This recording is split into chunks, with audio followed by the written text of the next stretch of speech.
Okay. ഹരേഷ്ണ പ്രഭു. അധ്യായം അധ്യായം 15. 15 വായിക്കട്ടെ പ്രഭു? ആ, വായിച്ചോട്ടെ. വായിച്ചോളൂ വായിച്ചോളൂ. അധ്യായം 15 ശ്രീ ചൈതന്യ മഹാപ്രഭുവിന്റെ പൗഗണ്ഡ്ര ലീലകൾ. 15-ാം അധ്യായത്തിന്റെ ഒരു സംഗ്രഹം താഴെ കൊടുക്കുന്നു.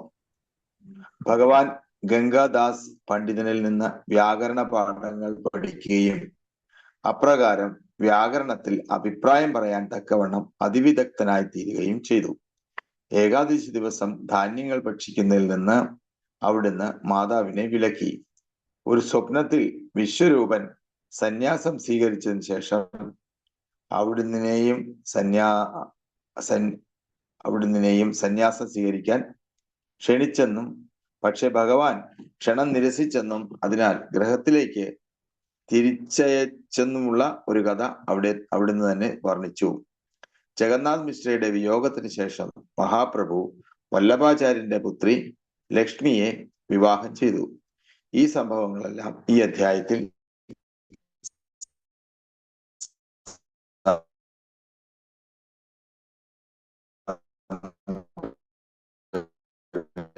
ഹരേഷ് കേൾക്കുന്നില്ലല്ലോ പ്രഭു. ശ്ലോകം 1. ഹരേ കൃഷ്ണ, കേൾക്കുന്നുണ്ടോ? ഇപ്പൊ കേൾക്കാം. ഓക്കെ. ആദ്യം തൊട്ട് വായിക്കണ ശ്ലോകം. ശ്ലോകം വായിച്ചോളൂ. ശ്ലോകം. കുമനസ്തുമനസ്ത്വം ഹി യാതി യസ്യ പദാബ്ജയോ സുമനോർപ്പണോ മാത്രേണ തം ചൈതന്യ പ്രഭും ഭജേ.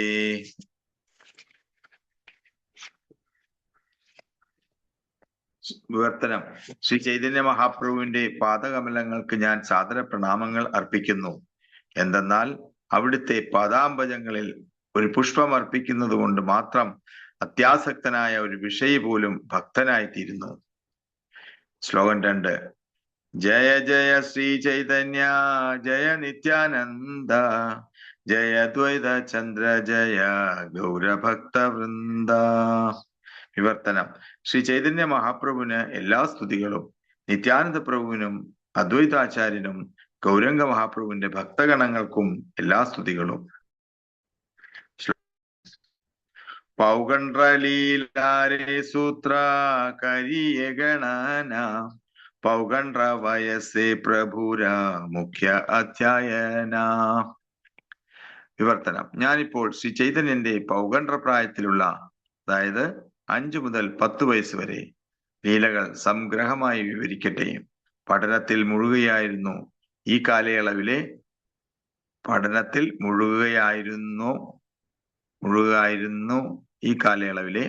അവിടുത്തെ മുഖ്യ പ്രവൃത്തി. മുഴുകുകയായിരുന്ന എന്ന് വേണം അല്ലെ, മുഖ്യ പ്രവൃത്തി. ശ്ലോകം 4.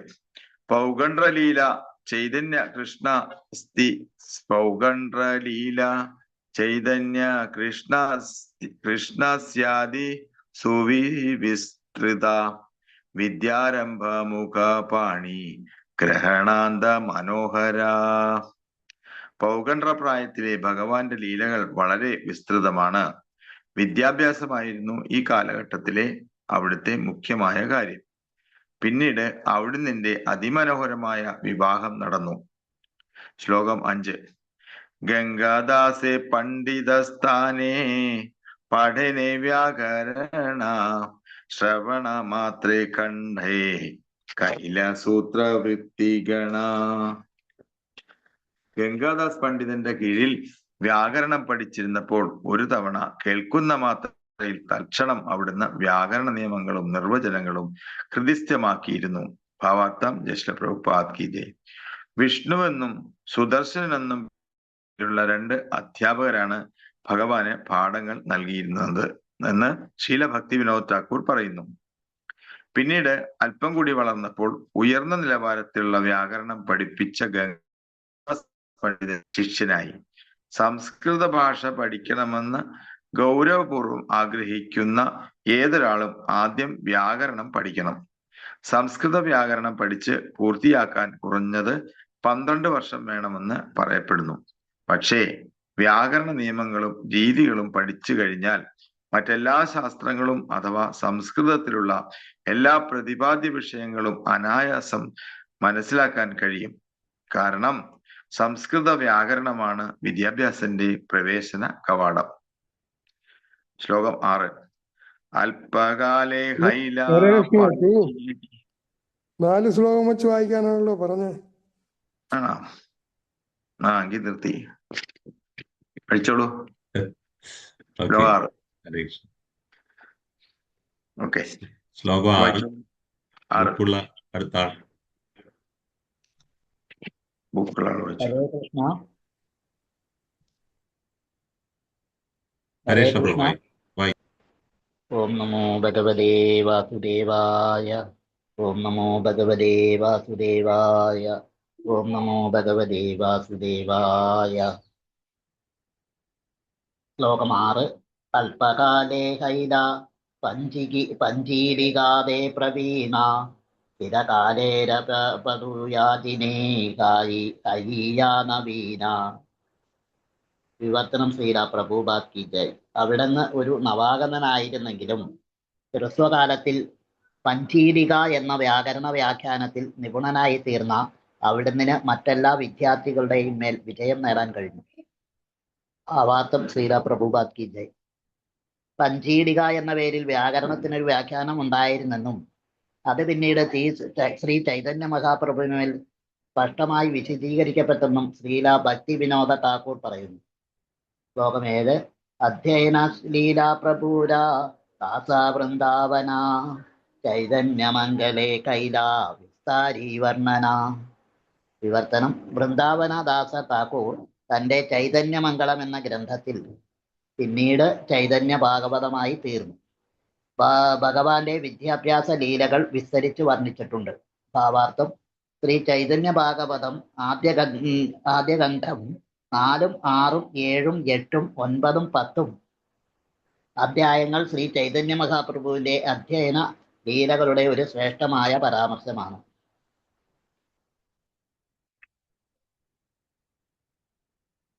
ഏകാദിനേ മാതാരാ പതേ കരീയ പ്രണാമ പ്രഭു കഹേ മാതാ മോരേ ദേഹ ഏകദാന.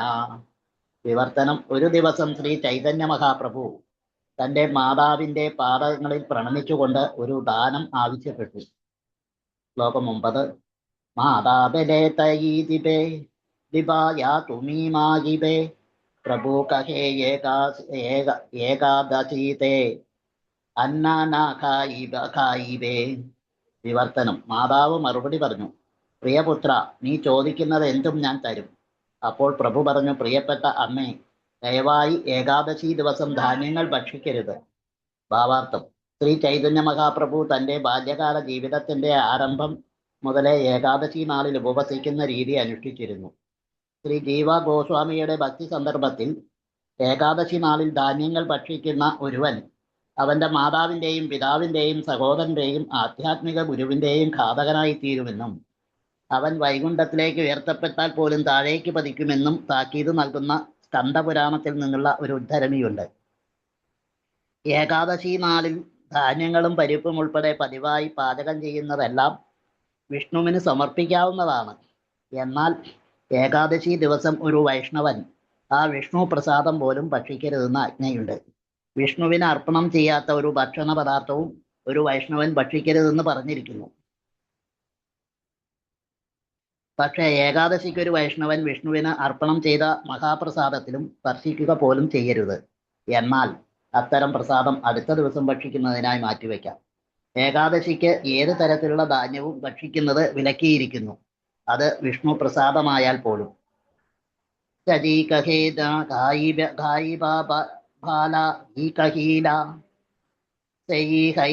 ഏകാദശി കരീതേലാകില.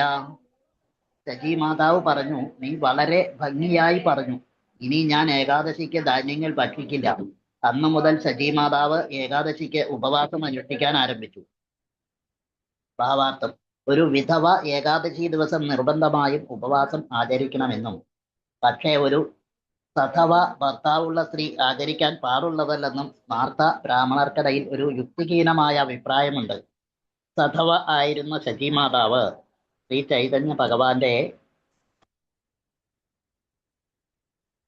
അഭ്യർത്ഥനയ്ക്ക് മുൻപ് ഏകാദശി ആചരിച്ചിരുന്നില്ലെന്ന് കാണപ്പെടുന്നു. എങ്ങനെ തന്നെയായാലും ഒരു സ്ത്രീ വിധവയല്ലെങ്കിൽ പോലും നിർബന്ധമായും ഏകാദശി ആചരിക്കണമെന്നും അന്നേ ദിവസം ഒരു തരത്തിലുള്ള ധാന്യത്തിലും വിഷ്ണു പ്രസാദത്തിൽ പോലും സ്പർശിക്കരുതെന്നുമുള്ള രീതി ശ്രീ ചൈതന്യ മഹാപ്രഭു പ്രാവർത്തികമാക്കി. ഹരേ കൃഷ്ണ. ഹരേ കൃഷ്ണ. പ്രഭവി മാതാജി റെഗുലർ വായനക്കാരിയല്ല, എന്നാലും വായിക്കാൻ അനുവദിക്കണം. തീർച്ചയായും മാതാജി, വെൽക്കം. तबे मिश्र विश्वरूपेर देखिया यौवन കന്യാ ചാഹി വിവാഹ ദീതേ കരീലേ നമന. പിന്നീട് വിശ്വരൂപൻ ഒരു വളർന്ന യുവാവായെന്ന് കണ്ട ജഗന്നാഥ മിശ്ര ഒരു കന്യകയെ കണ്ടെത്തി വിവാഹം ചെയ്യിക്കാൻ തീരുമാനിച്ചു. വിശ്വരൂപ ശുനീഖര ചാടി പലായില സന്യാസ കരീയ തീർത്ഥ കരീബാരേ ഗേല. ഇതു കേട്ട വിശ്വരൂപൻ ഉടൻ ഗൃഹം ഉപേക്ഷിച്ചു പോയി സന്യാസം സ്വീകരിക്കുകയും തീർത്ഥയാത്ര ചെയ്യുകയും ചെയ്തു. ശുനി ശശി മിശ്രേര ദുഃഖി ഹൈലമന തബേ പ്രഭു മാതാ പിതാര കൈല ആശ്വാസന. വിശ്വരൂപൻ എന്ന മൂത്തപുത്രന്റെ വേർപാടിൽ ശക്തിദേവിയും ജഗന്നാഥ മിശ്രയും വളരെ ദുഃഖിതരായി. മഹാപ്രഭു അവരെ ആശ്വസിപ്പിക്കാൻ ശ്രമിച്ചു. ബാലഹൈല വിശ്വരൂപ സന്യാസ കരീല പിതൃകുല മാതൃകുല ദുയി ഉദ്ധാരീല. ശ്രീ ചൈതന്യൻ പറഞ്ഞു, പ്രിയ മാതാപിതാക്കളെ, വിശ്വരൂപൻ സന്യാസം സ്വീകരിച്ചത് വളരെ നന്നായി. കാരണം അപ്രകാരം അവിടുന്ന് തന്റെ പിതാവിന്റെയും മാതാവിന്റെയും കുടുംബങ്ങളെ ഉദ്ധരിച്ചിരിക്കുന്നു. ഈ കലിയുഗത്തിൽ സന്യാസം സ്വീകരിക്കുന്നതിനെ ശ്രീ ചൈതന്യ മഹാപ്രഭു അംഗീകരിച്ചിരുന്നില്ല എന്ന് ചിലപ്പോൾ പറയാറുണ്ട്. എന്തുകൊണ്ടെന്നാൽ ശാസ്ത്രത്തിൽ ഇപ്രകാരം പറഞ്ഞിരിക്കുന്നു: അശ്വമേധം ഗവാലംബം സന്യാസം പല പൈതൃകം ദേവരേണ സുതോൽപിപ്പത്തിം കലോ പഞ്ച വിവർജയേത്. കലിയുഗത്തിൽ 5 കർമ്മങ്ങൾ നിഷിദ്ധമാണ്. യജ്ഞത്തിൽ അശ്വത്തെ സമർപ്പിക്കുന്നത്, യജ്ഞത്തിൽ പശുവിനെ അർപ്പണം ചെയ്യുന്നത്, സന്യാസം സ്വീകരിക്കുന്നത്, പിതാമഹന്മാർക്ക് മാംസാർപ്പണം ചെയ്യുന്നത്, സഹോദരന്റെ പത്നിയിൽ പുത്രോത്പാദനം നടത്തുന്നത്. ബ്രഹ്മവൈവർത്ത പുരാണത്തിൽ പറഞ്ഞിരിക്കുന്നു. എന്നിരുന്നാലും ശ്രീ ചൈതന്യ മഹാപ്രഭു സ്വയം സന്യാസം സ്വീകരിച്ചതും തന്റെ ജ്യേഷ്ഠ സഹോദരൻ സന്യാസം സ്വീകരിച്ചതിനെ അംഗീകരിച്ചതും നാം കണ്ടു. ഇവിടെ വ്യക്തമായി പറഞ്ഞിരിക്കുന്നു: ബാല ഹൈല വിശ്വരൂപ സന്യാസ കരില പിതൃകുല മാതൃകുല ദുയി ഉദ്ധാരില. അതിനാൽ ശ്രീ ചൈതന്യ മഹാപ്രഭു പരസ്പര വിരുദ്ധമായ പ്രസ്താവനകൾ നടത്തിയെന്ന് വിചാരിക്കാൻ കഴിയുമോ? ഇല്ല. വാസ്തവത്തിൽ അവിടുന്ന് അങ്ങനെ ചെയ്തിട്ടില്ല. ഒരുവൻ തന്റെ ജീവിതം ഭഗവത് സേവനത്തിന് സമർപ്പിക്കുന്നതിനായി സന്യാസം സ്വീകരിക്കണമെന്ന് ശുപാർശ ചെയ്തിരിക്കുന്നു.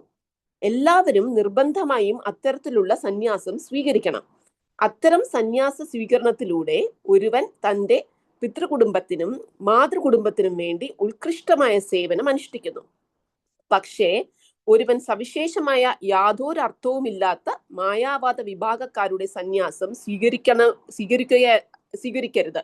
ധാരാളം മായാവാദി സന്യാസിമാർ തങ്ങൾ ബ്രഹ്മം അഥവാ നാരായണനാണെന്ന് സ്വയം ചിന്തിച്ച് തെരുവുകളിൽ അലഞ്ഞു തിരിയുന്നതും വിശക്കുന്ന ഉദരങ്ങൾ നിറയ്ക്കാൻ ഭിക്ഷ യാചിക്കുന്നതും നാം കാണുന്നു. മായാവാദി സന്യാസിമാർ അത്രയധികം അധപ്പതിച്ചതിനാൽ അവരിൽ ഒരു വിഭാഗം പന്നികളെയും നായ്ക്കളെയും പോലെ എന്തും ഭക്ഷിക്കുന്നു. അത്തരം തരം താഴ്ന്ന സന്യാസമാണ് ഈ യുഗത്തിൽ വിലക്കപ്പെട്ടിട്ടുള്ളത്. വാസ്തവത്തിൽ സന്യാസം സ്വീകരിക്കുന്നതിനുള്ള ശ്രീല ശങ്കരാചാര്യരുടെ തത്വങ്ങൾ വളരെ നിഷ്ഠയുള്ളവയായിരുന്നു. പക്ഷേ പിൽക്കാലത്ത് സന്യാസം സ്വീകരിക്കുന്നതിലൂടെ ഒരുവന് നാരായണനായി തീരാമെന്ന് പ്രതിപാദിക്കുന്ന അവരുടെ തെറ്റായ തത്വശാസ്ത്രം മൂലം മായാവാദികൾ എന്ന് പറയപ്പെടുന്ന സന്യാസിമാർ അധപ്പതിച്ചുപോയി. ശ്രീ ചൈതന്യ മഹാപ്രഭു അത്തരം സന്യാസത്തെ തള്ളിക്കളഞ്ഞു. പക്ഷേ സന്യാസ സ്വീകരണം വർണ്ണാശ്രമ ധർമ്മത്തിന്റെ ഇനങ്ങളിൽ ഒന്നാണ്. ആ നിലയ്ക്ക് അതെങ്ങനെ നിരസിക്കാൻ കഴിയും? താങ്ക് യു പ്രഭു. ഹരേ കൃഷ്ണ. ഹരേ കൃഷ്ണ മാതാജി. അടുത്തത് മാതാജി ദണ്ഡവത് പ്രണാം. മാതാജിയുടെ സൗണ്ട് ഇതിലൂടെ കേൾക്കാൻ പറ്റി. എന്തായാലും ഹരേ കൃഷ്ണ. ഹരേ കൃഷ്ണ. അടുത്ത ആരാ വായിക്കുന്നത്? ഹാൻഡ് റൈസ് ചെയ്യുന്നത് നല്ലൊരു മെത്തേഡാട്ടോ. അതായത് ഒരാൾ വായിച്ചുകൊണ്ടിരിക്കുമ്പോൾ അടുത്ത ആൾ റെഡിയാണ് ഒരു ഹാൻഡ് ഇവിടെ ഇലക്ട്രോണിക്കലി റിയാക്റ്റിൽ പോയ ഒരു ഹാൻഡ് റേസ് ചെയ്യാം. അതെ, ഇപ്പൊ മായാതീത മാതാജി റേസ് ചെയ്തിട്ടുണ്ട്. അത് കഴിഞ്ഞ് സർവജയ മാതാജി. ഇപ്പൊ രണ്ടുപേരായിരുന്നു. മായാതീത മാതാജി വായിച്ചോളൂ അടുത്തൊരു 4 ശ്ലോകം, പിന്നെ സർവജയ മാതാജി. ഹരേ കൃഷ്ണ പ്രഭു. ശ്ലോകം 15. അമിത കരീബ ത്വം ദുൻഹര സേവന ശുനിയ സന്തുഷ്ട ഹൈല പിതാമാതാരമന. വിവർത്തനം. താൻ മാതാപിതാക്കൾക്ക് സേവനം ചെയ്യാമെന്ന് മഹാപ്രഭു ഉറപ്പ് നൽകുകയും അപ്രകാരം അവരുടെ മനസ്സുകൾ സന്തുഷ്ടമാവുകയും ചെയ്തു. ശ്ലോകം 16. ഏകദിന നൈവേദ്യ താംബൂലഖായിയ ഭൂമി ദേ പഠില പ്രഭു അചേതന ഹന.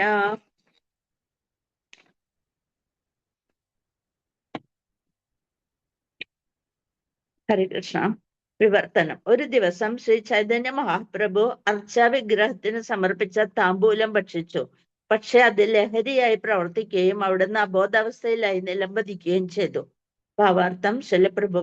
ശിലപ്രഭുപാദിക്കുകയും അടയ്ക്ക ഒരു ലഹരി വസ്തുവാണ്. അതിനാൽ അത് ഭക്ഷിക്കുന്നത് വ്യവസ്ഥാപിത നിയമങ്ങൾ വിലക്കിയിട്ടുണ്ട്. പാക്ക് ഭക്ഷിച്ചതിന് ശേഷം അബോധാവസ്ഥയിലായ മഹാപ്രഭുവിന്റെ ലീല അത് വിഷ്ണുവിന് സമർപ്പിച്ചതാണെങ്കിൽ പോലും ആരും അവയെ സ്പർശിക്കരുതെന്ന് നമുക്ക് എല്ലാവർക്കും നൽകുന്ന ദൃഢനിർദ്ദേശമാണ്. ഏകാദശി നാളിൽ ധാന്യങ്ങൾ സ്പർശിക്കരുതെന്നതുപോലെ ഇതും മറ്റൊരു നിർദ്ദേശമാണ്. തീർച്ചയായും ഭഗവാൻ ചൈതന്യ മഹാപ്രഭുവിന്റെ ബോധക്ഷയത്തിന് ഒരു പ്രത്യേക ഉദ്ദേശമുണ്ടായിരുന്നു. ഭഗവാൻ എന്ന നിലയിൽ ഇഷ്ടമുള്ളത് എന്തും അവിടുന്ന് ചെയ്യാം, എന്തും ഭക്ഷിക്കാം. പക്ഷെ അവിടുത്തെ ലീലകളെ നാം ഒരിക്കലും അനുകരിക്കരുത്. ശ്ലോകം 17. ആസ്തേവ്യസ്തേ പിതാമാതാ മുഖേ ദിലപാനി സുസ്ഥ ഹന കഹേ പ്രഭു അപൂർവ കാഹിനി. വിവർത്തനം. പിതാവും മാതാവും മുഖത്ത് വളരെ തിടുക്കത്തിൽ ജലം തളിച്ചതിനെ തുടർന്ന് ബോധം തിരിച്ചു കിട്ടിയ അവിടുന്ന് അവർ മുമ്പൊരിക്കലും കേട്ടിട്ടില്ലാത്ത അത്ഭുതകരമായ ചില കാര്യങ്ങൾ പറഞ്ഞു. ശ്ലോകം 18. ഏതാഹൈ ദേവി സ്വരൂപ മോരേലന ഗേല സന്യാസകാരഹ തുമി അമാരേ കാഹില. വിവർത്തനം. ഭഗവാൻ പറഞ്ഞു, വിശ്വരൂപൻ എന്നെ ഇവിടെ നിന്ന് ദൂരേക്ക് കൂട്ടിക്കൊണ്ടുപോയ ശേഷം എന്നോട് സന്യാസം സ്വീകരിക്കാൻ അഭ്യർത്ഥിച്ചു. ഹരേ കൃഷ്ണ പ്രഭു. പ്രണാം. ഹരേ കൃഷ്ണ. സർവജയ മാതാജി. ഹരേ കൃഷ്ണ. ഓം നമോ ഭഗവതേ വാസുദേവായ. ശ്ലോകം 19. ആമി കഹി ആമാര അനാഥ പിതാ മാതാ ആമി ബാലക സന്യാസേര കിബാജാനി കഥ. വിവർത്തനം. ഞാൻ വിശ്വരൂപനോട് മറുപടി പറഞ്ഞു, എനിക്ക് എൻ്റെ നിസ്സഹായമായ പിതാവും മാതാവുമുണ്ട്. നിസ്സഹായരായ പിതാവും മാതാവുമുണ്ട്. ഞാനൊരു കുട്ടിയുമാണ്. സന്യാസത്തെ കുറിച്ച് എനിക്ക് എന്തറിയാം? ശ്ലോകം 20. ഗൃഹസ്ഥഹയ്യ കരീബ പിതാ മാതര സേവന ഇഹാതേയി തുഷ്ട ഹബേന ലക്ഷ്മി നാരായണ. വിവർത്തനം. പിന്നീട് ഞാനൊരു ഗൃഹസ്ഥനായി എൻ്റെ മാതാപിതാക്കളെ സേവിക്കാം. അങ്ങനെ ചെയ്യുന്നത് ലക്ഷ്മി നാരായണന്മാരെ സന്തുഷ്ടരാക്കും. ശ്ലോകം 21. തബേ വിശ്വരൂപ ഇഹാൻ പഠയില മോരെ മാതാ കെ കഹിയോ കോടി കോടി നമസ്കാരേ. വിവർത്തനം. അപ്പോൾ വിശ്വരൂപൻ എന്നെ ഗൃഹത്തിലേക്ക് തിരിച്ചയച്ചിട്ട് പറഞ്ഞു, എന്റെ മാതാവ് ശജി ദേവിക്ക് കോടി കോടി പ്രണാമങ്ങൾ അറിയിക്കുക. ശ്ലോകം 22. ഏയ് മദ നാനാലീല കരേ ഗൗരഹാരി കികാരണേ ലീല ഇഹ ഉജ്ജിതേന പരി. വിവർത്തനം. ഇപ്രകാരം ഗൗരഹരി നാനാവിധ ലീലകൾ ചെയ്തു. പക്ഷേ എന്തിനാണ് അങ്ങനെ ചെയ്തതെന്ന് എനിക്ക് മനസ്സിലാക്കാൻ കഴിയുന്നില്ല. ഭാവാർത്ഥം. പരമദിവ്യോത്തം പുരുഷനും അവിടുത്തെ ഭക്തന്മാരും ഈ ലോകത്തിലേക്ക് വരുന്നത് ഒരു ദൗത്യ നിർവഹണത്തിനാണ്.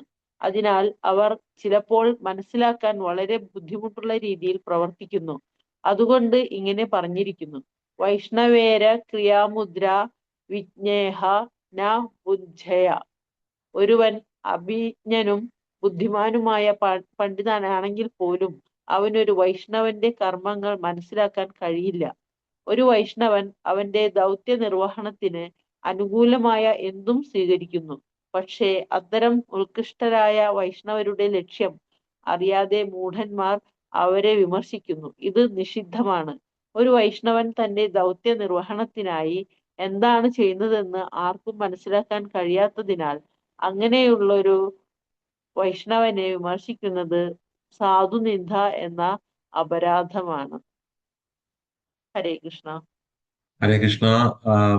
ഇതുവരെ അജിത മാതാജി ഹാൻഡ് റൈസ് ചെയ്തിരുന്നു. പിന്നെ ഒരു ഹാൻഡ് കൂടി കണ്ടു, SPKTU ആണ് വന്നത്. സ്മിതയാണ് പ്രഭുജി.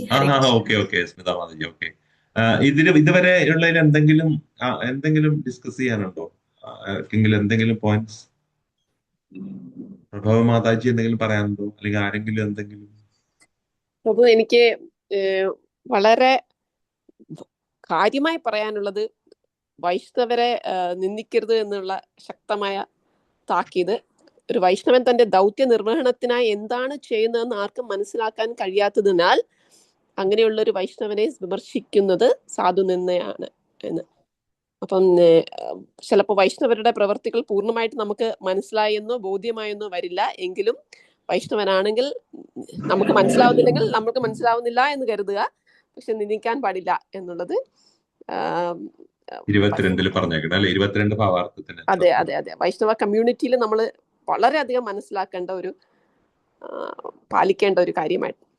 ചിലപ്പോൾ നമ്മളുടെ തെറ്റിദ്ധാരണ കൊണ്ട് നമ്മളുടെ ഒരു പെർസെപ്ഷനിൽ വിമർശനം നടത്തും. എക്സാക്ട്ലി.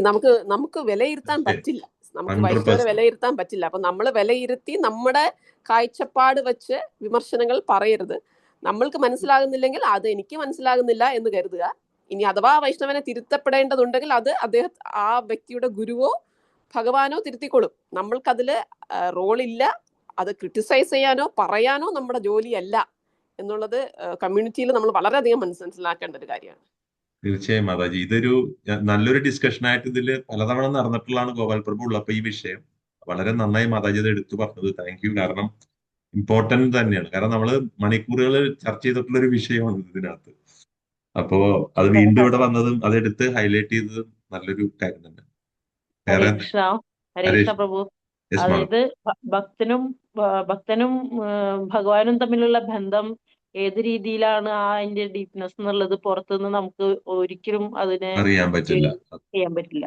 അതിന്റെ ആഴം എന്താണ്? ഭഗവാന് എത്രമാത്രം ഒരു ഭക്തനെ ഉൾക്കൊണ്ട് അവരോട് പൊറുക്കാനും ഇത് ചെയ്യുന്നുണ്ട്. ഈ അപരാധം ചെയ്യുന്നവരോട് ഒരിക്കലും ഭഗവാൻ പൊറുക്കാൻ പോകുന്നില്ല. അതാണ് ഏറ്റവും വലിയ അപരാധം. അത് മനസ്സിലാക്കാതെയാണ് നമ്മൾ വെറുതെ ആയാലും അറിയാതെയും ആ അപരാധത്തിൽ പെട്ടുപോകും. മറ്റുള്ളവർ പറയുന്നത് വെറുതെ ചെവി കൊടുത്താലും അതൊരു അപരാധം തന്നെയാണ്. അതെ, നമ്മള് correct. Hare Krishna Mataji, thank you. അതായത് നമ്മള് എപ്പോഴും എങ്ങനെയാണോ നമ്മളൊരു പ്രസ്ഥാനത്തിന് പുറത്തൊരു സാധാരണ ഭൗതികതയിൽ ജീവിച്ചിരുന്നപ്പോൾ പറഞ്ഞിരുന്നത് അതുപോലെ തന്നെ നടക്കുന്നതാണ് ഇവിടെ. അതല്ല മാതാജി ഉദ്ദേശിച്ചത് അല്ലെ? അതുപോലെ തന്നെ നമ്മൾ വീണ്ടും ഒരെണ്ണം കേൾക്കുമ്പോൾ നമ്മൾ അതിലേക്ക് പ്രതികരിക്കാൻ തുടങ്ങും. അതൊരിക്കലും പാടില്ല. വ്യത്യാസം നമ്മൾ ഉണ്ടാവണം. ഹരേ കൃഷ്ണ. വേറെ ആരോ പറയാൻ പോകുന്നു. ഹരേ കൃഷ്ണ പ്രഭുജി. ചൈതന്യ ഭാഗവതത്തിൽ പറയുന്നുണ്ട്, രണ്ടുപേര് തമ്മിൽ എന്തെങ്കിലും ഒരു തർക്കം ഉണ്ടായാലോ, രണ്ട് വൈഷ്ണവർ തമ്മിൽ നമ്മളത് കണ്ടുകൊണ്ട് നിന്നിട്ട് നമ്മൾ ഏതെങ്കിലും ഒരു പക്ഷം ചേർന്ന് പോലും നമ്മളതിന് പറയരുതെന്ന്. അങ്ങനെ പറയുകയാണെങ്കിൽ മറ്റവരെ നമ്മൾ എതിർക്കുന്ന മാതിരി വരും. അങ്ങനെ വരുന്ന ഒരു വൈഷ്ണവ നിന്നയാണ്. കാരണം ഒരുത്തരെ സപ്പോർട്ട് ചെയ്യുമ്പോൾ മറ്റൊരാളെ എതിർക്കുകയാണ് ചെയ്യുന്നത്. അതുപോലും പാടില്ല. അത് അവങ്ങളുടെ ലീലയായിട്ട് നമ്മൾ കാണണം എന്ന് പറയുന്നുണ്ട്. ചൈതന്യ ഭാഗവതത്തിൽ പറയുന്നുണ്ട്. കാരണം അദ്വൈതാചാര്യരുടെ വീട്ടില് നിത്യാനന്ദ പ്രഭു ചൈതന്യ മഹാപ്രഭുവിനെ ഒരു പ്രാവശ്യം വിളിച്ചിരുന്നു. അപ്പൊ അവരവിടെ പോയപ്പം നിത്യാനന്ദ പ്രഭുക്കും അദ്വൈതാചാര്യർക്കും എന്തോ അങ്ങോട്ടും ഇങ്ങോട്ടും ഒരു തർക്കം ഉണ്ടായി. അപ്പൊ അത് കേട്ടിട്ട് പറയുന്നുണ്ട്, ചൈതന്യ മഹാപ്രഭു ഒരിക്കലും വന്നിട്ട് നിത്യാനന്ദ പ്രഭുവിനെയോ അദ്വൈത പ്രഭുവിനെയോ കുറച്ച് കാണാൻ പാടില്ല. അവര് തമ്മിലുള്ളത് അതൊരു ലീലയാണ്. നമ്മൾ എപ്പോഴും അങ്ങനെ കാണാം. രണ്ട് വൈഷ്ണവർ തമ്മിൽ എന്തെങ്കിലും സംസാരിക്കുകയാണെങ്കിൽ നമ്മളവിടെ കാത് കൊടുക്കരുത്. അത് അവരുടെ ലീലയാണെന്ന് വിചാരിക്കണം എന്ന് ചൈതന്യ ഭാഗവതത്തിൽ പറയുന്നുണ്ട്. ഹരേ കൃഷ്ണ. Thank you Mataji. വളരെ വാല്യൂബിൾ ഒരു പോയിന്റ് തന്നെയാണ് അത് കിട്ടുന്നതെല്ലാം. എല്ലാവർക്കും വളരെ, എനിക്ക് തോന്നുന്നു നമ്മൾ ഇത് ഫോളോ ചെയ്താൽ തന്നെ എല്ലാവിധ പ്രശ്നങ്ങളും അവസാനിക്കും എന്ന് തോന്നുന്നു. പലപ്പോഴും അതാണല്ലോ നമ്മൾ ഒരു സ്ഥലത്ത് കാത് കൊടുത്ത് നമ്മൾ പിന്നെ അതിലൊരു സൈഡ് പക്ഷം ചേരുമ്പോഴാണ് എപ്പോഴും ഓരോരോ പക്ഷങ്ങൾ ഉണ്ടാകുന്നത് ഒക്കെ നടക്കുന്നത്. ന്യൂ ഇയറിന് എടുക്കേണ്ട ഒരു ഗുഡ് റെസൊല്യൂഷൻ ആണ് പ്രഭു ഇത്. അതെ, ന്യൂ ഇയർ അല്ലേ, ഇത് ഇന്ന് തന്നെ എടുക്കണം. അതെ, അതെ. ഇപ്പൊ തന്നെ. ഇപ്പൊ തന്നെ എടുക്കേണ്ടതാണ്. അറിയാമെങ്കിൽ പോലും നമ്മൾ പലപ്പോഴും, പക്ഷെ ഇത് നന്നായി ഇതിങ്ങനെ ഇടയ്ക്ക് വരുന്നതും ആ ശ്ലോകങ്ങളിലൂടെയാണെങ്കിലും നമുക്കത് വായനയിലൂടെ ഒരു ഗ്രൂപ്പ് റീഡിങ്ങിൽ വരുമ്പോ ശരിക്കും അത് മനസ്സിൽ വീണ്ടും അല്ലെ ഒന്ന് തങ്ങി നിൽക്കാൻ ഒരു ഇതാണത് ശരിക്കും. ഹരേ കൃഷ്ണ പ്രഭു. യെസ് പ്രണാമം. മാതാജി. പ്രഭ മധ്യജി ഒരു ക്വസ്റ്റ്യൻ ചോദിക്കാണ്. ഇപ്പൊ ഒരു നമ്മളതിനെപ്പറ്റി ഡിസ്കസ് ചെയ്തിട്ടുണ്ട് പ്രഭു, നമ്മളെല്ലാവരും ഡിസ്കസ് ചെയ്തിട്ടുള്ള കാര്യം തന്നെയാണ്. എന്നാലും ഇപ്പൊ ഈ പറഞ്ഞ പോലെ നമ്മളൊരു ആരെയും പറ്റിയും പറയരുത്, ആരെയും പറ്റി കേൾക്കരുത് എന്ന് പറയുമ്പോഴും പക്ഷെ ചില ആളുകൾ ഇപ്പൊ 2 ദിവസം മുമ്പ് വരെ, ഞാനത് പേരൊന്നും പറയണില്ല, അതായത് വളരെ സീനിയർ ആയിട്ടുള്ള ഒരു പ്രഭുവാണ്. പക്ഷെ പ്രഭുവിന്റെ അണ്ടറിലുള്ള ഒരു പ്രഭുവായിട്ട് അദ്ദേഹം എന്താ പറയാ, അദ്ദേഹം വളരെ ന്യൂ കമറുമാണ്. അപ്പോൾ അവരുടെ വീട്ടുകാർ വിളിച്ച് ചീത്ത പറഞ്ഞു. അപ്പൊ ചീത്ത വിളിക്കുന്നത് എന്താന്ന് വെച്ചിട്ടുണ്ടെങ്കിൽ ഇദ്ദേഹം പുതിയതായിട്ട് വന്ന പ്രഭുവിന്റെ കയ്യിൽ നിന്ന് പൈസ മേടിച്ചിട്ടുണ്ട്, കൊടുക്കാറില്ല. അതുപോലെ തന്നെ അപ്പോൾ അവരെ അങ്ങനെ കാണുമ്പോൾ അവരൊരു വേറൊരു ഭൗതികമായിട്ടുള്ള ആൾക്കാരാണല്ലോ. അപ്പോൾ നമ്മളും അത് തന്നെ, ഞാനും അത് തന്നെ, ആ ഒരു വഴി കൂടെയാണ് കാണുമ്പോൾ അവര് പറയണതിന് നമ്മൾക്ക് കേൾക്കാണ്ട് പറ്റില്ലല്ലോ. ചിലപ്പോൾ അത് തെറ്റാണെന്നുണ്ടെങ്കിൽ നമ്മൾ അതിനെ സപ്പോർട്ട് ചെയ്യണത് ഒരു തെറ്റല്ലേ? മാതാജി, അത് ഭാവഗ്രാഹി ജനാർദ്ദന, എനിക്ക് അറിയുന്ന രീതിയിൽ ഞാൻ ഉത്തരം പറയാൻ ശ്രമിക്കുകയാണ്. അത് എന്നോട് ചോദിച്ചതുകൊണ്ട്, ഭാവഗ്രാഹി ജനാർദ്ദന എന്ന് പറയുന്ന പോലെ പർപ്പസും ഇന്റന്റുമാണ് ഏറ്റവും ഇമ്പോർട്ടൻറ്റ്. നമ്മളൊരു കാര്യം ചെയ്യുന്നതിന്റെ പിന്നിലുള്ള പർപ്പസ് എന്താണ്, ഇന്റൻഷൻ എന്താണ് എന്നുള്ളത് ഭഗവാൻ അറിയാലോ, അല്ലെങ്കിൽ പരമാത്മാവിന് അറിയാലോ. അപ്പൊ പിന്നെ നമ്മുടെ റോൾ എന്താണ്? അപ്പൊ നമ്മളെ ഒരാളെ കൗൺസിൽ ചെയ്യാണ്, അപ്പൊ അവരുടെ കാര്യം കേട്ട് അവർക്കൊരു സമാധാനം പറയേണ്ട ഒരാളാണെങ്കിൽ നമുക്ക് കേട്ടേ പറ്റൂ, കേൾക്കാതിരിക്കാൻ പറ്റില്ല, കേൾക്കണം. പിന്നെ ഗുഹ്യമാഖ്യാതി പൃച്ഛതി, അത് നമുക്ക് ഭക്തന്മാർക്ക് തമ്മിൽ കോൺഫിഡൻഷ്യൽ ആയിട്ട് അങ്ങോട്ടും ഇങ്ങോട്ടും കാര്യങ്ങൾ പറയണമെന്ന് രൂപഗോസ്വാമി നെക്ടർ ഓഫ് ഇൻസ്ട്രക്ഷനിൽ പറഞ്ഞിരിക്കുന്നു. പക്ഷെ അവിടെ പ്രധാനം കോൺഫിഡൻഷ്യാലിറ്റി ആണ്.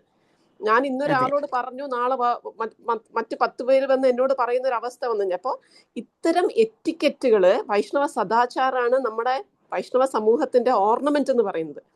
അത് നഷ്ടപ്പെട്ടു കഴിഞ്ഞാൽ നമ്മൾ വെളിയിലുള്ള ഒരു കമ്മ്യൂണിറ്റിയും നമ്മളും തമ്മിൽ വ്യത്യാസമില്ല. പെർഫെക്ഷൻ അല്ല നമ്മുടെ ഈ ഇസ്കോണിന്റെ അകത്ത് വന്നവരെല്ലാരും വെളിയിലുള്ളവരെ പോലല്ല പെർഫെക്റ്റ് ആയിരിക്കും എന്നുള്ളതല്ല നമ്മുടെ സിംറ്റം എന്ന് പറയുന്നത്. കാരണം ഇത് ആശുപത്രിയാണ്, രോഗികളാണ്, രോഗങ്ങൾ ഉണ്ടാവും, പുറമേ രോഗം ഉണ്ടാവും, ഇവിടെയും രോഗം ഉണ്ടാവും. ഇവിടെ പക്ഷേ ചികിത്സ നടക്കുന്നുണ്ട്, ചികിത്സിക്കുന്ന ആള് ഗുരുവും ഭഗവാനുമാണ്. അപ്പൊ ബാക്കിയുള്ളവര് പിന്നെ ഇവിടെ എന്താ പെർഫെക്റ്റ് അല്ലാത്ത, ഇയാളുടെ സ്വഭാവത്തിന് എന്തിങ്ങനെ കുഴപ്പം, അയാൾ എന്താ അങ്ങനെ എന്ന് ചർച്ച ചെയ്യലല്ല നമ്മുടെ ജോലി. ഒരു ആശുപത്രിയിൽ ഇവർക്ക് എന്താ അസുഖം എന്ന് ചോദിക്കലല്ല, അസുഖമാണ്, അതുകൊണ്ടാണല്ലോ ആശുപത്രിയില്. പക്ഷെ അവിടെ ഞാനല്ല ഡോക്ടറിനും കൂടെ തിരിച്ചറിയുന്നത് നല്ലതാണ്. ഗുരുവിനും ഭഗവാൻ ചെയ്യേണ്ട പണി ഞാൻ ചെയ്യേണ്ട കാര്യമില്ല. അവരുടെ ജോലി ഞാൻ എടുത്തിട്ട് ആ റോളിൽ ഞാൻ കയറണ്ട. ഒരാളുടെ തെറ്റുകൾ തിരുത്താൻ അവരുണ്ട്, അല്ലെങ്കിൽ അവരെ ഗൈഡ് ചെയ്യുന്ന ആൾക്കാരുണ്ട്. അപ്പൊ നമ്മുടെ റോൾ എന്താണെന്ന് മനസ്സിലാക്കിയും നമ്മുടെ ഇന്റൻഷനും നമ്മുടെ പർപ്പസുമാണ് കേൾക്കണോ വേണ്ടയോ, കേട്ടിട്ട് എങ്ങനെ പ്രതികരിക്കണം എന്നുള്ളതിന്റെ തീരുമാനത്തിലുള്ള ശരിയും തെറ്റും തീരുമാനിക്കപ്പെടുന്നത് ഇന്റൻഷനും നമ്മുടെ റോള് എന്നാണ് ഞാൻ വിചാരിക്കുക. മനസ്സിലാവുണ്ട് മാതാജി പറഞ്ഞത്, എനിക്ക് മനസ്സിലാവുണ്ട്. പക്ഷെ ഇപ്പൊ മാതാജി പറഞ്ഞ പോലെ നമ്മൾക്ക് ഇതിന്റെ ഉള്ളിൽ കുറച്ച് അധികം വരുമ്പോൾ മാത്രമാണ് ഇതൊരു ഹോസ്പിറ്റൽ പോലെയാണെന്നും ഇവിടെ നമ്മൾ നമ്മുടെ പാർട്ട് മാത്രം നോക്കിയാൽ മതി, ബാക്കിയുള്ളവർ വരിക പോവുക, അത് അവരവരുടെ പാർട്ട് അവർ ചെയ്തോട്ടെ എന്നുള്ള ആ ഒരു കൺസെപ്റ്റിലേക്ക് നമുക്ക് വരാൻ പറ്റും. പക്ഷെ പുതിയതായിട്ട് വരുന്നവർക്ക് അത് അറിയില്ലല്ലോ മാതാജി. അവര് കാണുന്നത് നേരെ വേറൊരു, അതായത് അവരെ സംബന്ധിച്ചോളം ഇത് സാധാരണ അമ്പലത്തിൽ പോണ പോലെ അവർക്ക് ഇവിടെ വരുമ്പോ കിട്ടുന്ന ഒരു സന്തോഷവും ആ ഒരു കണ്ണിക്കൂടി അവര് കൃഷ്ണാവബോധം ആദ്യം കാണുക, പിന്നെ അതിലേക്ക് അവർ ഇറങ്ങണം, എന്നാലേ അവർക്കത് മനസ്സിലാവുള്ളൂ അല്ലെ? ഇപ്പൊ ഒരു നദിയുടെ തീരത്ത് നിൽക്കുന്ന ഒരു കുട്ടിയും ആ വെള്ളത്തിൽ ഇറങ്ങി നിൽക്കുന്ന കുട്ടിയും തമ്മിലുള്ള വ്യത്യാസം തീർച്ചയായിട്ടും. അപ്പൊ അവര് മുഖാന്തരം ചിലപ്പോ വരണവര് കൂടെ വരാണ്ട് വരും. ഇപ്പൊ അങ്ങനെ ഒരു സംഭവം ഉണ്ടേ. അതാണ് കാരണം അവര് പറയണത് എന്താ വെച്ചാൽ ഇവിടെ പോവരുത് കേട്ടോ, അവിടെ പോയ അയാൾ മഹാ തല്ലിപ്പൊളിയാ, അയാൾ അങ്ങനെ ചെയ്യണേ എന്ന് 10 പേരോട് പറയുമ്പോൾ മാതാജി അത് നമ്മുടെ ഇസ്കോണിനെ അത് ബാധിക്കുകയാണ്. അതായത് ചെറിയൊരു സ്ഥലമാണെങ്കിലും അത് നല്ലോണം ബാധിക്കും. അത് ശരി തന്നെയാണ്.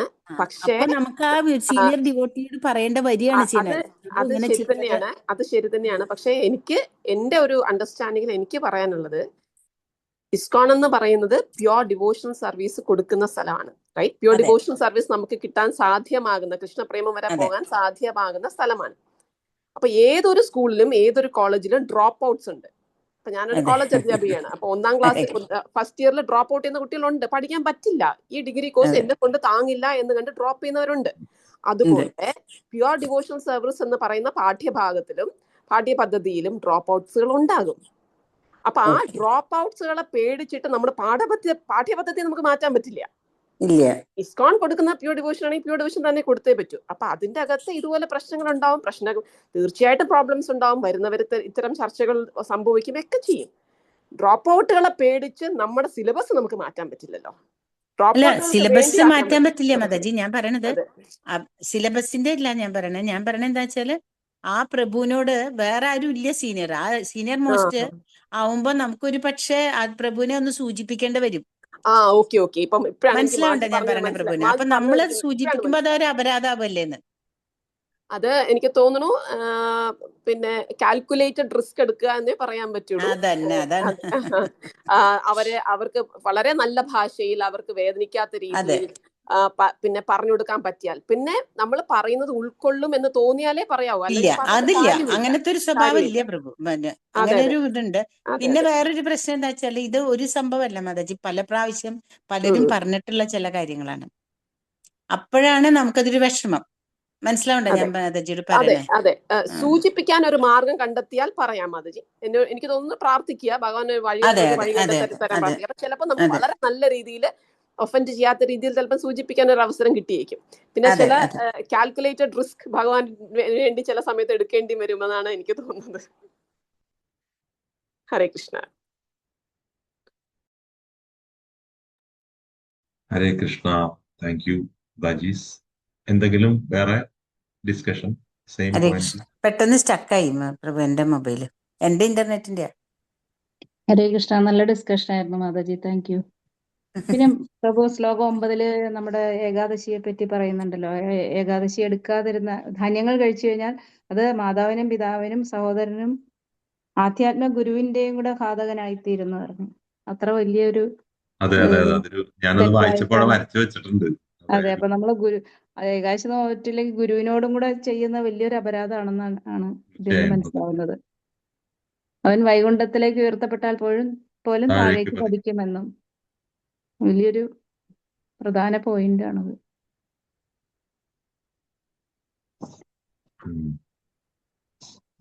ഹരേ കൃഷ്ണ. കേക്കണ്ടോ പ്രഭു? ഹരേ കൃഷ്ണ. കേൾക്കാൻ പറ്റണ്ടോ? അത് തന്നെ. ഇപ്പൊ കാരണം നമ്മൾ ഏകാദശി, ഇപ്പൊ നമ്മൾ എടുക്കുന്ന ഏകാദശി എന്ന് പറയുമ്പോ ചില ഏകാദശി മാറി മാറി വരുന്നില്ലേ? ഫുൾ ഏകാദശി ഇല്ല നമ്മൾ എടുക്കണേ. പക്ഷെ അന്ന് നമ്മള് ധാന്യം കഴിക്കുമ്പോ അതെങ്ങനെയാന്നുള്ളൊരു ക്വസ്റ്റ്യൻ. പക്ഷെ ഏകാദശി ദിവസം നമ്മൾ കഴിക്കില്ലല്ലോ ഭഗവാന് വെച്ചാൽ പോലും നമ്മൾ അല്ല പ്രഭു, നമ്മളിപ്പോ ഏകാദശി എടുക്കുന്നത് ദശമി വന്നിട്ടുള്ള ഏകാദശി നമ്മൾ എടുക്കില്ലല്ലോ. അതിനെ കുറിച്ച് കൂടുതൽ അറിയുന്ന ആരെങ്കിലും ഇതിലേക്ക് വരണം ഡിസ്കഷനിലേക്ക്. ദശമി ഏകാദശി എടുക്കാറില്ല. വരുമ്പോൾ ദശമിയിൽ വരുന്ന ഏകാദശി എടുക്കൂല. നവമി, ദശമി, ഏകാദശി എന്നാള് വരുന്ന ഏകാദശി എടുക്കാം. പിന്നെ ദ്വാദശിയിൽ വരുന്ന ഏകാദശി എടുക്കാറുണ്ട്. ദ്വാദശിയിലെ ഏകാദശി കൂടുതലുണ്ടെങ്കിൽ ദ്വാദശി നാളാണ് ഏകാദശി എടുക്കുക. അപ്പൊ പ്രഭു ദശമിയിലെ ഏകാദശി വരുമ്പോ ആ തിഥി വരുന്നത് ആക്ച്വലി ഉദയം കഴിഞ്ഞിട്ട് മുമ്പ് വരുന്നു, അല്ല കഴിഞ്ഞിട്ട് വരുന്നു എന്നുള്ള ആ ഒരു ഇതിൽ വരുമ്പോ ശരിക്കും ഏകാദശി തലേ ദിവസം. പക്ഷെ നമ്മൾ ദ്വാദശി ഏകാദശി അല്ലേ എടുക്കണേ? ചിലപ്പോ ദശമി നാളിലെ ഏകാദശി കൂടുതലുണ്ടാവും. അതെ, 60 നാഴികയാണല്ലോ. അപ്പൊ അതിൽ ചിലപ്പോ 45 നാഴിക ഉണ്ടാവും, 30 നാഴികയൊക്കെ ഉണ്ടാവും. പക്ഷെ എന്നിരുന്നാൽ അന്ന് ആ ദശമിയിൽ നമ്മൾ ദ്വാദശി എടുക്കൂല. അത് വലിയൊരു അപരാധം പറയണത്.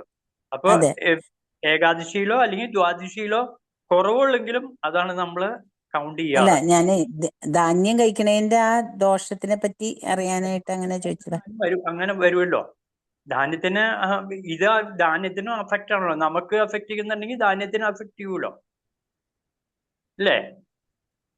നമുക്കും ഈ എന്താണ് കാലത്തിന്റെ മാറ്റം നമുക്ക് അനുഭവപ്പെടുന്നുണ്ടെങ്കിൽ ഇത് തീർച്ചയായിട്ടും ധാന്യങ്ങൾക്കും അനുഭവപ്പെടും എന്നുള്ളതാണ്.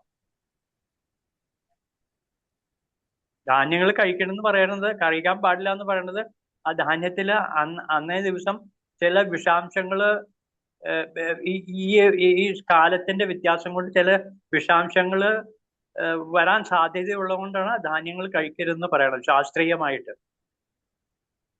മനസ്സിലായോ? ഞാൻ പറഞ്ഞു മനസ്സിലാവുണ്ടാവോ? അല്ല, പ്രഭു പറയണ എനിക്ക് മനസ്സിലായി. ഹരേ കൃഷ്ണ, മനസ്സിലായി പ്രഭു. ഹരേ കൃഷ്ണ. ഹരേ കൃഷ്ണ. ഹരേ കൃഷ്ണ. പ്രഭു പറഞ്ഞത് കറക്റ്റാന്ന് തോന്നുന്നു. ഞാൻ ഏതാണ്ട് 95 മുതൽ 95 മുതൽ ഏകാദശി എടുക്കുന്നു. ഇസ്കോണിന്റെ കലണ്ടർ ഫോളോ ചെയ്യുന്നുണ്ട്. ഇതുവരെ ദശമിയിൽ ഒരു ഏകാദശി വന്നതായിട്ട് ഓർമ്മയില്ല. അല്ല, കഴിഞ്ഞ ദശമിയിലാണ് വന്നത്. കഴിഞ്ഞ ഏകാദശി ദശമിയിൽ ഉണ്ടായിരുന്നു, പക്ഷെ നമ്മൾ അത് എടുത്തില്ല. ഏകാദശി നാളാണ് സ്വർഗവാതിൽ ഏകാദശി അങ്ങനെയാ വന്നത്. അതാണ് 30, 31 ഒരു കൺഫ്യൂഷൻ എല്ലാ ഗ്രൂപ്പിലും വന്നിരുന്നത്. 30-ാം തീയതി ആണോ 31-ാം തീയതി ആണോ? നമ്മൾ 31-ന് എടുത്തത് ഏകാദശി. അതെ. അതേപോലെ തന്നെ ഒരു പോയിന്റ് നരോത്തം പ്രഭു പറയൂ. നരോത്തം പ്രഭു എന്തോ പറയും. 2 ദിവസത്തെ ഇത് വരുമ്പോ ഈ 2 ദിവസവും ഈ ധാന്യങ്ങളിൽ പാപം അടങ്ങിയിരിക്കുകയല്ലേ? ഉണ്ടാവും. അപ്പൊ പിന്നെ നമ്മള് ഈ പറഞ്ഞപ്പോ മാതാജി ചോദിച്ച ചോദ്യത്തിന്റെ ഒരു മറുചോദ്യം എന്നുള്ള രീതിയിൽ അത് വരിക. അപ്പൊ അതായത് ഈ നമ്മളിപ്പോ 30-ാം തീയതി ഏകാദശി എടുത്തവരുണ്ട്, 31-ാം തീയതി ഏകാദശി എടുത്തവരുണ്ട് ഈ കഴിഞ്ഞ പ്രാവശ്യത്തെ. ഇപ്പൊ 31-ാം തീയതി ആണ് ശരിയെങ്കിൽ 30-ാം തീയതി നമ്മൾ ആഹാരം കഴിച്ചത് തെറ്റല്ലേ? അപ്പൊ ഈ ധാന്യം കഴിച്ചത് തെറ്റല്ലേ? അതായിരുന്നു എന്റെയും ക്വസ്റ്റ്യൻ പ്രഭു. ഹരേ കൃഷ്ണ. തെറ്റാണ്. അത് പറഞ്ഞിട്ടുണ്ട്. അന്ന് ഏകാദശി നോൽക്കരുതെന്ന് നമ്മുടെ ശാസ്ത്രങ്ങളിൽ പറഞ്ഞിട്ടുണ്ട്. ദശമി നാള് നോൽക്കരുതെന്ന്. അങ്ങനെയല്ല പ്രഭുജി. അതായത് 30-ഉം 31-ഉം ഏകാദശി, 30 ഏകാദശി അനുഷ്ഠിച്ചവരുണ്ട്, 31 ഏകാദശി അനുഷ്ഠിച്ചവരുണ്ട്. പക്ഷേ ഈ 2 ദിവസവും ധാന്യത്തിൽ പാപം അടങ്ങിയിരിക്കുകയാണ് എങ്കിൽ 30-ാം തീയതി നമ്മൾ ഭക്ഷിച്ചിട്ടാണല്ലോ 31-ാം തീയതി നമ്മള് ഒരിക്കൽ ആചാരം എടുത്തേക്കുന്നത്. അങ്ങനെ വരില്ല പ്രഭു.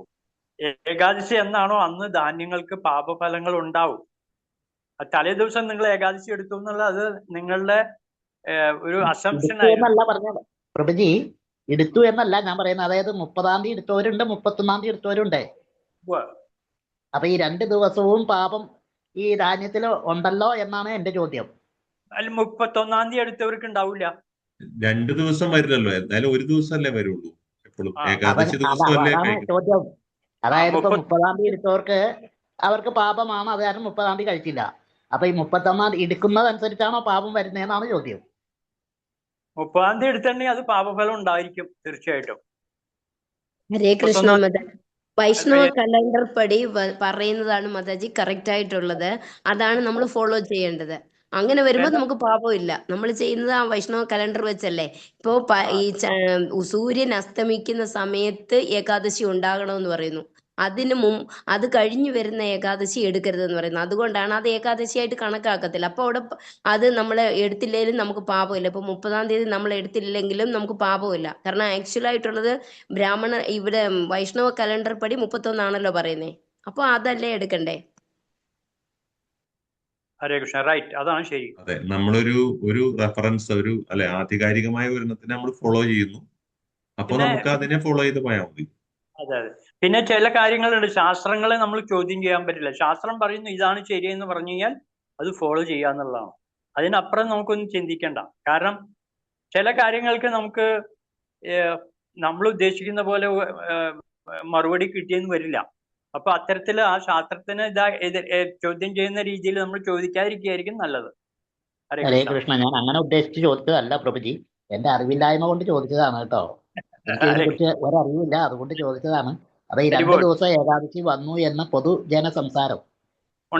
അതായത് വൈഷ്ണവർ എന്ന് പറയുന്ന ഈ ഇസ്കോൺ ഡിവോട്ടീസ് 31-ാം തീയതി എടുത്തു. അപ്പൊ അല്ലാത്ത ആൾക്കാർ ചോദിക്കുമ്പോ ഞങ്ങൾ 30-ാം തീയതി എടുത്തു എന്ന് വെച്ചാൽ തെറ്റ്.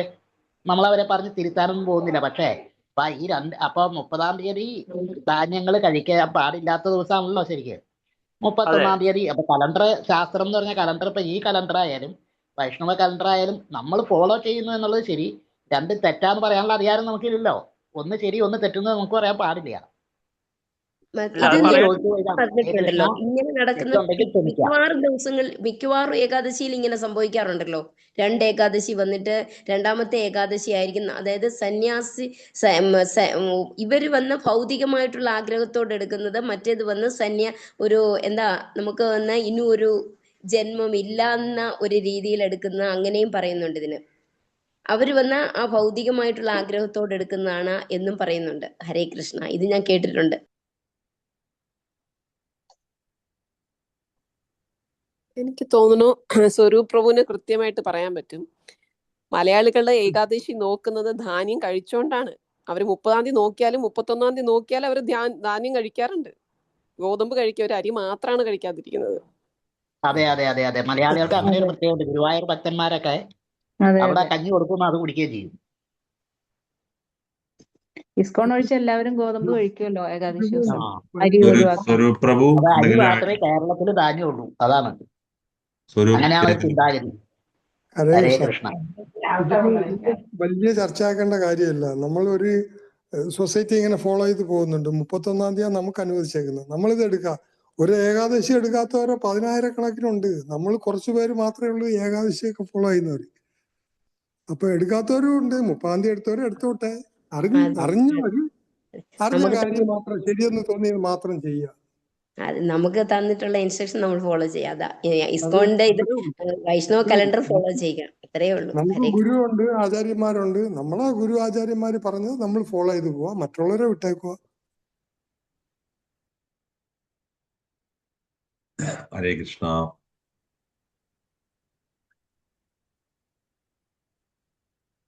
ഏകാദശി വിഷയമല്ലാതെ വേറെ എന്തെങ്കിലും ഇന്ന് വായിച്ചതില്? ഏകാദശി ഒരു ശക്തമായ രീതിയിലാണ് 9-ൽ പറഞ്ഞിരിക്കുന്നത്. പിന്നെ അടയ്ക്ക മുറുക്കാൻ എടുക്കുന്നതില് അതൊരു കാര്യം വന്നിരുന്നു അല്ലേ? നമ്മള് സാധാരണ 16-ല് എസ്പെഷ്യലി സ്ത്രീകള് അത്താഴം കഴിഞ്ഞു കഴിഞ്ഞാൽ 3 കൂട്ടുക എന്നുള്ള ഒരു പരിപാടി ഉണ്ട്. 3 കൂട്ടുക എന്നുള്ളത് അടയ്ക്ക, വെറ്റില, ചുണ്ണാമ്പ്. അത് ഭർത്താവ് ഉള്ളവരുടെ കാര്യമാണ് ഈ പറയണത്. അങ്ങനെ ഒരു പതിവുണ്ട്. കാരണം എന്ന് വെച്ച് കഴിഞ്ഞാൽ ശാസ്ത്രീയമായിട്ട് പറയണേ അതിന് വായനാറ്റം അതൊന്നും ഇല്ലാതിരിക്കാൻ വേണ്ടിയിട്ടാണ്. പക്ഷെ അത് നമ്മളൊരു ഒരു ആചാരമായിട്ടാണ് കാണുന്നത്. എങ്ങനെ അത്താഴം കഴിഞ്ഞാൽ 3 കൂട്ടണം. 3 കൂട്ടാൻ ഇല്ലെങ്കിൽ വെറ്റിലയുടെ കടയ്ക്ക് ചെന്ന് കടയൊന്ന് കടിക്കെങ്കിലും ചെയ്യണമെന്ന് പറയണം. അത്രയും പ്രാധാന്യമാണ് ആ ഇതില്. പക്ഷെ ഇതിൽ പ്രത്യേകിച്ച് പറയുന്നു, ശരിയാണ്, അടയ്ക്കൊക്കെ ഒരു ലഹരിയുടെ ഒരു സ്വഭാവം ഉണ്ട്. അപ്പൊ നമ്മള് അത് ഉപയോഗിക്കാതിരിക്കായിരിക്കും നല്ലതെന്ന് എനിക്ക് തോന്നി. അവര് അതിൽ പറയുന്ന അതാണ്. അതിന്റെ കൂടെ ഗ്രാമ്പു ഏലക്കയും വെച്ച് വെറ്റില കഴിച്ചാൽ മതി. ഹരേ കൃഷ്ണ. അടയ്ക്ക് വേറെ. പക്ഷെ വെറ്റിലയിലും ഇല്ലേ പ്രഭു? വെറ്റില ഒരു വെറ്റില നീര് ഔഷധമാണ്. അതെ, അതിന് കുഴപ്പമില്ല അല്ലെ? അല്ല, സാധാരണ നമ്മള് ഹിന്ദുക്കള് ഈ വെറ്റില, അടയ്ക്ക ഇതൊക്കെ ദാനം ചെയ്യുന്നതിലൊക്കെ പ്രാധാന്യം വെറ്റില, അടയ്ക്ക, വസ്ത്രം. അതെ, വെറ്റില നമ്മൾ താമ്പൂല മസാല, ചപ്പൻ പോയ്ക്ക് താമ്പൂല സമർപ്പിക്കണുണ്ടല്ലോ. ഇത് എന്താ വെറ്റില അങ്ങനത്തെ ഇതൊക്കെ കൊടുക്കുന്നുണ്ട്. ജഗന്നാഥിന് സമർപ്പിക്കണുണ്ടല്ലോ. അന്നേല ശ്രീകൃഷ്ണ ഭഗവാനും കൊടുക്കാറുണ്ട്. ഭഗവാനും ഒരുക്കി വെക്കാറുണ്ടല്ലോ അത് വെറ്റിലടക്കൊക്കെ. പക്ഷെ ഭഗവാനാവാം, പക്ഷെ അത് നമ്മള് അതുപോലെ പ്രവർത്തിക്കാൻ പാടില്ല. നമ്മളെടുത്ത് കഴിക്കാൻ പാടില്ല അല്ലെ? പാടില്ല. അല്ല, പാക്ക് ലഹരി വസ്തു തന്നെയാണ്. അതിന് പകരം നമ്മൾ ചപ്പൻ പോയ്ക്കൊക്കെ കൊടുക്കുന്നത് വെറ്റില, ഏലക്ക, ഗ്രാമ്പു, കുറച്ച് ശർക്കരയും കൂടിയാണ്. എന്തായാലും മഹാപ്രഭു അതിന് ശേഷം 17 മുതൽ ആ ബോധം തിരിച്ചു വന്നപ്പോ പറയുന്ന കാര്യങ്ങള് പിന്നെ കുറച്ച് പറയുന്നുണ്ടല്ലോ ഇവിടെ അല്ലെ? ചേട്ടൻ വിശ്വരൂപൻ ദൂരേക്ക് കൊണ്ടുപോയ ശേഷം സന്യാസം സ്വീകരിക്കാൻ പറഞ്ഞ കാര്യങ്ങളൊക്കെയാണ് പിന്നെ നമ്മൾ വായിച്ചത്. അപ്പൊ അതൊരു വിശ്വരൂപൻ 18 തൊട്ടല്ലേ?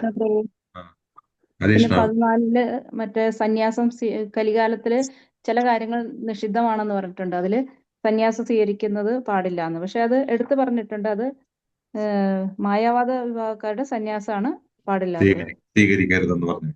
മറ്റേത് ഭഗവത് സേവനത്തിന് സമർപ്പിക്കുന്നവരുടെ സന്യാസം സ്വീകരിക്കണമെന്ന് പറഞ്ഞിട്ടുണ്ട്. അതെ അതെ. കാരണം അവിടെ എടുത്തു പറഞ്ഞിട്ടുണ്ടല്ലോ അതിന്റെ കാരണം എന്ന് വെച്ചാൽ അവര് അത്രയും തരം താഴ്ന്ന രീതിയിൽ, കാരണം എന്തും ഭക്ഷിക്കും, എന്തും, അതായത് ആ ഒരു സന്യാസ രീതി ഫോളോ ചെയ്യരുതെന്ന് എടുത്തു പറഞ്ഞിട്ടുണ്ട്. വളരെ നല്ലൊരു പർഫെക്റ്റ് ആണ് അത് ശരിക്കും. അതിലൊരു ശ്ലോകം ഉണ്ടല്ലോ, അശ്വമേധം ഗവാലംബം സന്യാസം പാലപൈതൃകം. അതെ, അഞ്ച് കർമ്മങ്ങൾ നിഷിദ്ധമാണ്.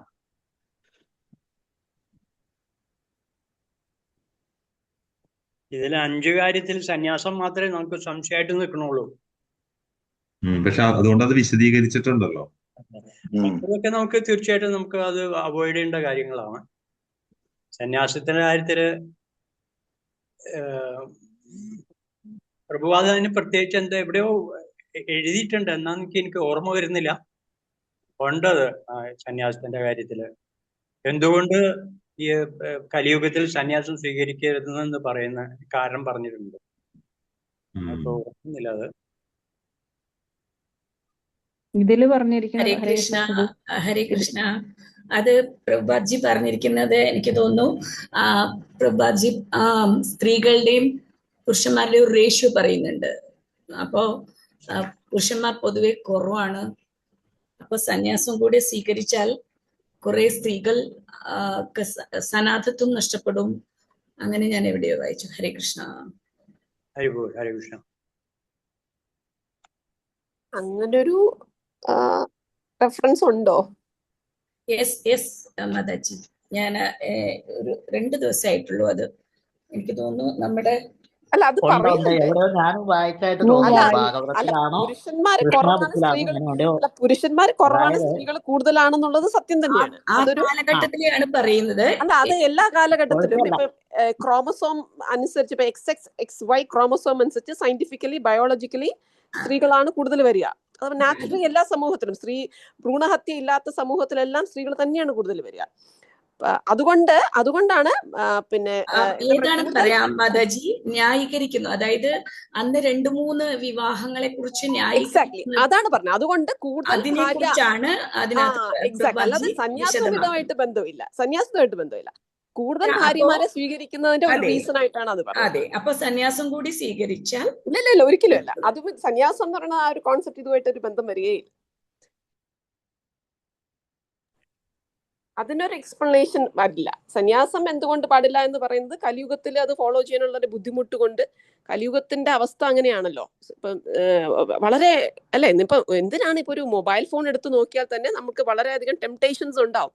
റോഡിൽ നടന്നാൽ എത്രമാത്രം സിനിമ പോസ്റ്ററുകളും അല്ലെ, അപ്പൊ ഇന്നത്തെ വസ്ത്രധാരണവും ഒക്കെ എളുപ്പമല്ല. സന്യാസം കലിയുഗത്തിൽ ചെയ്യാന്ന് പറയുന്നത് എളുപ്പമല്ല. അപ്പം കർമ്മസന്യാസമാണ് പറഞ്ഞിട്ടുള്ളത്. നമ്മൾ കർമ്മം ചെയ്യുന്നതിന് വേണ്ടി സന്യാസം സ്വീകരിക്കാം. പക്ഷെ ആക്ച്വലി കലിയുഗത്തിൽ നല്ലത് ഗൃഹസ്ഥാശ്രമമാണ്. ഇപ്പൊ ഒരു സെൻസ് കൺട്രോൾ എന്നുള്ള ഉദ്ദേശം വെച്ച് നോക്കുമ്പോൾ ഗൃഹസ്ഥാശ്രമമാണ് നല്ലത്.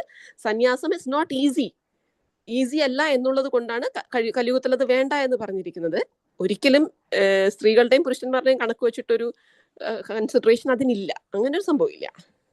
അതിന്റെ റീസൺ വേറെയാണ്. സന്യാസം നോക്കാനുള്ള ബുദ്ധിമുട്ട് കൊണ്ടാണ്, ആ ഒരു കലിയുഗത്തിന്റെ ഒരു ബുദ്ധിമുട്ട് കൊണ്ടാണ് ഗൃഹസ്ഥാശ്രമമാണ് ബെറ്റർ എന്ന് പറയുന്നത്. ഇതാണ് എന്റെ അണ്ടർസ്റ്റാൻഡിങ് കേട്ടോ. ഹരേ കൃഷ്ണ. ഹരേ കൃഷ്ണ മാതാജി. പിന്നെ ഒരു കാര്യം കൂടെ ചോദിച്ചോട്ടെ? ഹരേ കൃഷ്ണ പ്രഭമാതാജി പറയൂ. അതായത് പ്രഭുപാദ പറഞ്ഞില്ലേ, ഭാര്യമാരെ നോക്കാൻ കഴിവുള്ള സമ്പത്തുള്ള ആൾക്കാരാണെങ്കിൽ അവർക്ക് 1-2 വിവാഹം ചെയ്യാം എന്നുള്ളൊരു ഇത് പറയുന്നുണ്ടല്ലോ. ഹരേ കൃഷ്ണ. അത് ഇപ്പോഴത്തെ അല്ല മാതാജി, ആ കാലഘട്ടം വെച്ചിട്ടാണ് പറയുന്നത്. അല്ല, ആ കാലഘട്ടം എന്ന് പറഞ്ഞാലും ഒരു 70s 80s എന്നാണല്ലോ.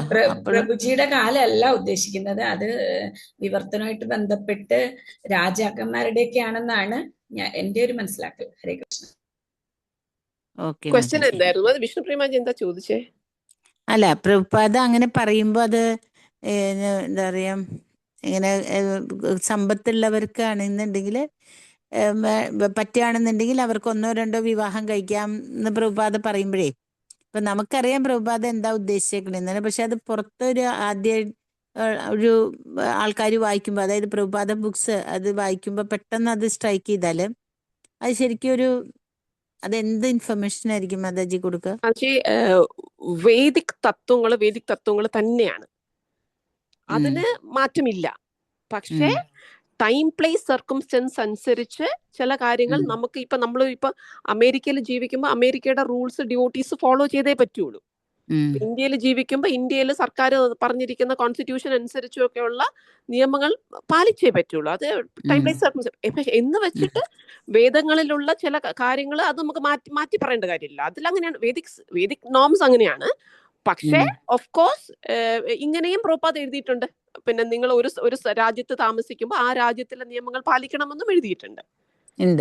അപ്പൊ അത് നമുക്ക് നോർമൽ ലിവിങ്ങിന് അതും ആവശ്യമാണ്. അപ്പൊ ദാറ്റ് ഇസ് റിക്വയർഡ് അല്ലേ. ഇപ്പൊ ഇതുപോലെ വളരെ സിമിലർ ആയിട്ടുള്ളൊരു ഇതാണ് സ്ത്രീകളെ മോശമായിട്ട് പറഞ്ഞിരിക്കുന്നു. എന്തുകൊണ്ട് പ്രഭുപാദ് അങ്ങനെ പറഞ്ഞിരിക്കുന്നു, അല്ലെങ്കിൽ എന്തുകൊണ്ട് വേദങ്ങള് ശൂദ്രന്മാരെയും സ്ത്രീകളെ ഒന്നിച്ച്, അപ്പൊ ആ ഒരു ഡിഫിക്കൽട്ടി പറയാറുണ്ട്, റൈറ്റ്. അപ്പൊ ചില സ്ഥലങ്ങളിൽ ആ ഒരു ചർച്ച വരാറുണ്ട്, സ്ത്രീകൾ എങ്ങനെയാണ്, എന്താണ് സ്ത്രീകളുടെ പൊസിഷൻ എന്നൊക്കെ. പക്ഷെ അതേസമയം പ്രഭുപാദര് വേറെ സ്ഥലങ്ങളിൽ എന്നാൽ ഇസ്കോണിൽ ഞാൻ എല്ലാവർക്കും, സ്ത്രീകൾക്കും പുരുഷന്മാർക്കും ഒരുപോലെ സേവ ചെയ്യാനുള്ള അവസരം നൽകുന്നു എന്നും പറയുന്നുണ്ട്, റൈറ്റ്. അപ്പൊ വൈഷ്ണവ സ്ത്രീകളെ നമുക്ക് ഭൗതികമായ ജീവിതം മാത്രം ജീവിക്കുന്ന സ്ത്രീകളുമായിട്ട് ഇക്വേറ്റ് ചെയ്ത് ഒരേ തലത്തിൽ പറയാൻ സാധിക്കില്ല എന്നും പറയുന്നുണ്ട്.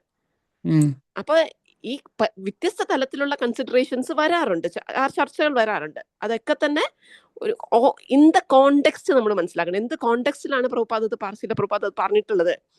അപ്പൊ അതിന്റെ തോട്ട് പ്രോസസ് എന്താണ്. അപ്പൊ എന്തിനും ഒരു പിന്നെ ശാസ്ത്രത്തിനും ഒരു എന്താ പറയുക, ശാസ്ത്രീയ അടിത്തറ ഉണ്ടല്ലോ. ആ ശാസ്ത്രീയ അടിത്തറ വച്ചിട്ട് നമ്മൾ കാര്യങ്ങൾ മനസ്സിലാക്കാൻ ശ്രമിക്കുമ്പോൾ ആ ഒരു കൺഫ്യൂഷൻ മാറും.